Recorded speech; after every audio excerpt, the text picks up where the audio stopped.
Olá a todos, eu sou o professor Fernando Fidelix Nunes e neste vídeo eu vou falar com vocês a respeito do conto A Quadrilha de Jacob Patacho, de Inglês de Souza, que é uma obra obrigatória para o PAS 2 da UNB. Primeiramente vou falar um pouco com vocês a respeito do naturalismo. No Brasil, o naturalismo começou a ter maior repercussão com a publicação do romance O Mulato, de Aloysio Azevedo. O movimento foi influenciado pela obra do escritor francês Émile Zola, pelo positivismo e pelo determinismo. No determinismo, o ser humano é fruto do meio em que vive, de sua hereditariedade. Também se considera, no naturalismo, essa questão do meio, da época e da raça. São aspectos que são analisados e tratados em obras naturalistas. Esse movimento se caracterizou em parte como uma radicalização da estética realista. Também houve a utilização de métodos científicos na investigação do ser humano por meio de uma linguagem objetiva. A abordagem também de personagens periféricos e explorados. Também se destacou pela apresentação de patologias, vícios e taras sexuais também. A animalização dos seres humanos nas obras, essa é uma característica muito marcante do naturalismo, ou seja, os seres humanos são animalizados em diversos momentos. E também é marcado pelas cenas coletivas da vida cotidiana e pela despersonalização de alguns personagens. É muito comum esses traços nas obras naturalistas. Vou falar agora um pouco sobre o Inglês de Souza, que é o autor do conto. Ele nasceu em 1853 e faleceu em 1918. Ele é considerado o introdutor do naturalismo no Brasil, mas os seus primeiros romances não tiveram grande repercussão em nível nacional. Também a obra dele é marcada pela apresentação de um universo cultural e social próprio do homem amazônico, bem como a aproximação das personagens, geralmente caboclos, em suas experiências na floresta e rios da região, que é um trecho do artigo de Figueiredo, 2016, e esse artigo está disponível no link logo abaixo na descrição do vídeo, para quem quiser conhecer mais sobre esse conto.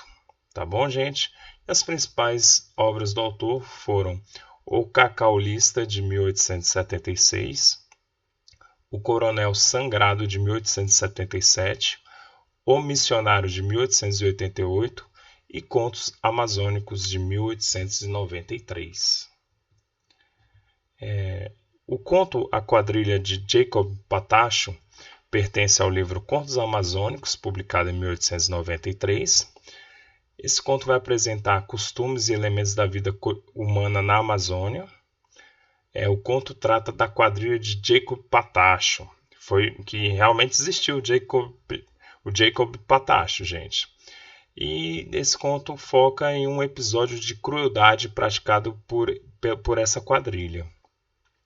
O conto tem o medo e a violência como aspectos centrais da narrativa. Na vida real, Jacob Patacho foi chamado de cangaceiro das águas, gente, e apresenta elementos do naturalismo de forma bastante objetiva. Lembrando que é um conto, então há elementos ali do naturalismo, mas não tão detalhados como costuma haver em romances naturalistas. Muitas dessas características do naturalismo que vimos foram sistematizadas a partir da análise de romances. Então, algumas dessas características não vão estar tão aprofundadas em contos. Por isso que eu coloquei aqui que esse conto vai apresentar elementos do naturalismo de forma bastante objetiva. Aqui eu vou citar um trecho do artigo de Rodrigues. Patacho, Jacob Pedro Borges, foi um soldado desertor das tropas legais, que no início da década de 1830 se uniu a outro soldado desertor chamado Saraiva e formou um bando marginal, composto por índios e caboclos. Hábeis no comando de canoas, botes e montarias, o grupo de malfeitores passou a atuar nos rios e igarapés localizados no interior do Pará, cometendo os mais diversos crimes.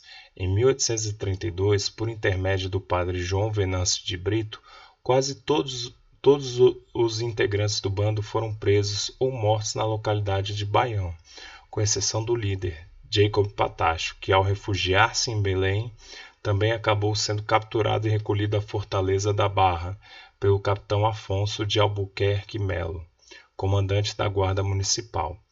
Em 1835, com a invasão de Belém pelos cabanos, Patacho e seu amigo Saraiva foram libertados, juntamente com os demais presos da capital.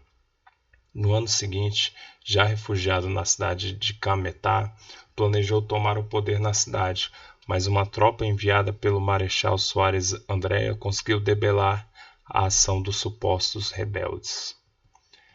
Ao ser novamente aprisionado e enviado para Belém, Jacob Patacho acabou morrendo meses depois, no hospital de onde estavam recolhidos os doentes de varíola.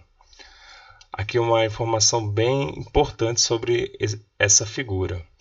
Concorrendo historicamente em termos de popularidade, entre aspas, regional do século XIX, com as próprias lideranças do chamado movimento cabano, Jacob Patacho não foi descrito nos documentos oficiais ou bibliográficos como portador dos traços revolucionários ou políticos, geralmente atribuídos a lideranças rebeldes como Batista Campos, José Malcher Francisco Vinagre e Eduardo Angelim. Sua notoriedade, segundo os escritos de alguns estudiosos e a documentação oficial produzida na época, advinha de feitos, entre aspas, aí, que na concepção dos literatos e homens de governo nada tinham de heroísmo ou patriotismo, representando ações violentas de alguém que supostamente se beneficiou do processo de convulsão social para cometer crimes diversos.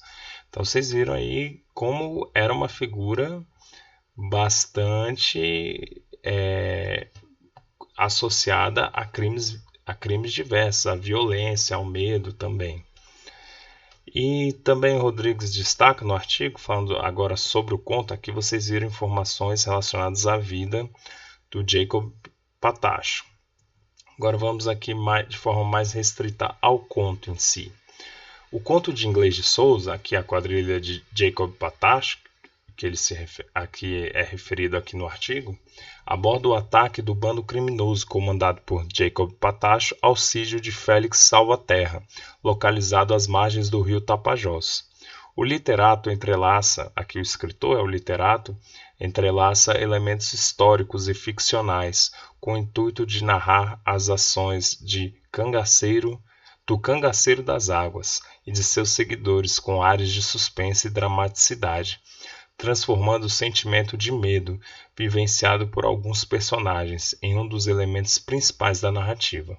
Isso quer dizer, em outras palavras, que a própria narrativa intelectual pode ser um elemento fundamental na construção do paradigma da violência. Aqui ficou equivocada só as aspas, aqui eu peço desculpas a vocês. Aqui é um trecho do conto em si. A sua voz nervosa repercutiu como um brado de suprema angústia pela modesta casinha. Se vocês lerem o conto, vocês vão lembrar muito bem de quem foi essa voz, tá, gente? E o eco foi perder-se dolorosamente ao longe, na outra margem do rio, dominando o ruído da corrente e os murmúrios noturnos da floresta. Súbito rumor fez-se na casa até então silenciosa, rumor de espanto e de sobressalto, em que se denunciava a voz rouca e mal segura de pessoas arrancadas violentamente a um sono pacífico. A rapariga voltou-se para o lado da porta da sala, mas sentiu-se presa por braços de ferro, ao passo que um asqueroso beijo, mordedura de réptil antes do que humana carícia, ou seja, preste atenção nesse trecho, mordedura de réptil antes do que humana carícia, tapou-lhe a boca. O tapuio bexigoso, Saraiva, sem que a moça o pudesse explicar, entrara sorrateiramente no quarto e se aproximara dela, sem ser pressentido. Olha aqui a animalização, né? Como é tratado, mordedura de réptil antes do que humana carícia. Tem essa animalização aí muito forte. É um trecho, inclusive, que tende a cair no paz, devido a esse aspecto do naturalismo presente aqui. Tá bom, gente? Agora uma pergunta que vocês me fazem com muita frequência.